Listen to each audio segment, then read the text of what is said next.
Assalamualaikum pelajar yang hebat. Bersama lagi dengan Ibu Amalia. Nah, bagaimana kabar kalian hari ini?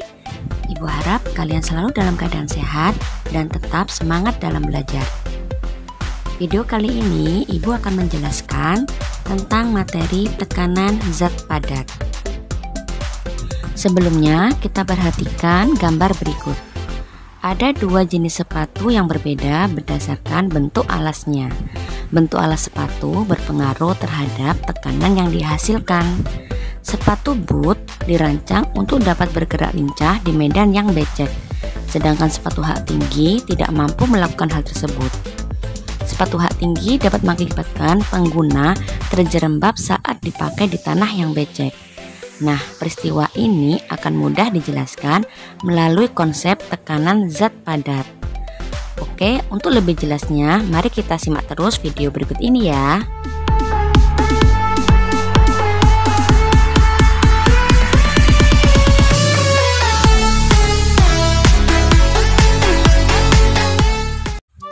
Di awal video ini, kita telah mengamati bagaimana pengaruh bentuk alas sepatu terhadap tanah. Besar tekanan hak sepatu dipengaruhi oleh permukaan bidang tekan. Semakin kecil permukaan bidang tekan, maka tekanan yang dihasilkan semakin besar. Tekanan yang besar mengakibatkan hak sepatu terbenam ke dalam tanah, seperti pada sepatu high heels atau sepatu hak tinggi.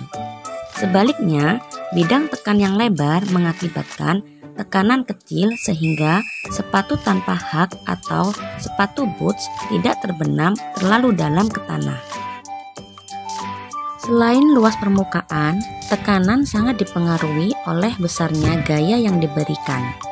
Pengaruh gaya ini dapat kita lihat saat anak kecil dan orang dewasa menancapkan paku di kayu atau di objek lain. Anak kecil memiliki gaya lebih kecil daripada orang dewasa.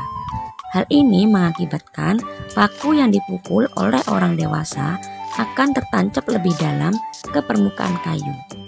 Berdasarkan penjelasan tersebut, maka kita dapat menyimpulkan bahwa nilai tekanan yang dihasilkan oleh suatu benda dipengaruhi oleh dua faktor utama, yaitu besarnya gaya yang diberikan dan luas permukaan bidang tekan pada benda. Hubungan besaran gaya dan luas permukaan bidang tekan bisa kita tulis dengan persamaan P sama dengan F dibagi A. P adalah tekanan dengan satuan Newton per meter persegi atau Pascal, F adalah gaya dengan satuan Newton, A adalah luas permukaan bidang tekan dengan satuan meter persegi. Berdasarkan persamaan tersebut, nilai tekanan berbanding lurus dengan besarnya gaya yang dilakukan benda terhadap benda yang ditekan, serta berbanding terbalik dengan luas permukaan bidang tekan.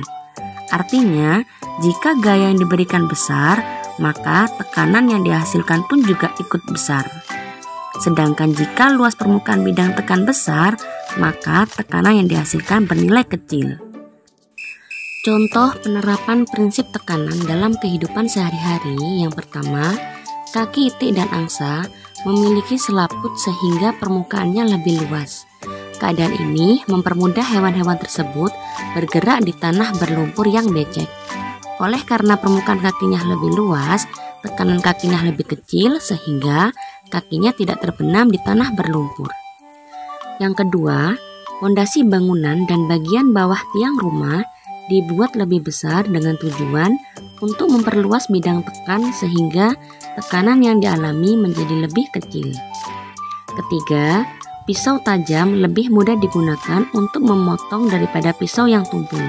Hal ini karena pisau tajam mempunyai bidang potong yang lebih kecil daripada pisau tumpul, sehingga pisau tajam memberikan tekanan yang jauh lebih besar daripada pisau yang tumpul.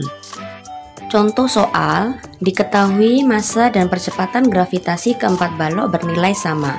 Jika 4 balok diletakkan di atas meja, manakah yang memberikan tekanan terbesar? Nah, untuk menjawab pertanyaan ini, kalian tidak perlu menghitung tekanan dari keempat balok ini. Kenapa? Karena nilai massa dan percepatan gravitasi sama, maka kita tinggal mengetahui bagaimana hubungan luas permukaan dengan tekanan masing-masing balok. Kita sudah tahu bahwa semakin besar tekanan, maka semakin kecil luas permukaan. Oleh karena itu, jika kita ingin mengetahui balok manakah yang memiliki tekanan terbesar, maka kita perlu mencari luas permukaan yang paling kecil dari keempat balok. Kita tahu bahwa di balok tersebut ada yang memiliki luas permukaan 4 dikali 3, 5 dikali 3, 3 dikali 2, dan 2 dikali 4. Dari keempat balok tersebut, ternyata yang memiliki luas permukaan terkecil yaitu 3 dikali 2 sama dengan 6 cm persegi. Jadi yang memiliki tekanan terbesar adalah balok dengan ukuran luas permukaan 3 kali 2 yaitu 6 cm persegi. Oke, sekian video pembelajaran kali ini tentang tekanan zat padat. Semoga kalian paham dan bisa dimanfaatkan untuk kehidupan sehari-hari. Terima kasih sudah menonton. Jangan lupa like, comment, and subscribe. Assalamualaikum warahmatullahi wabarakatuh.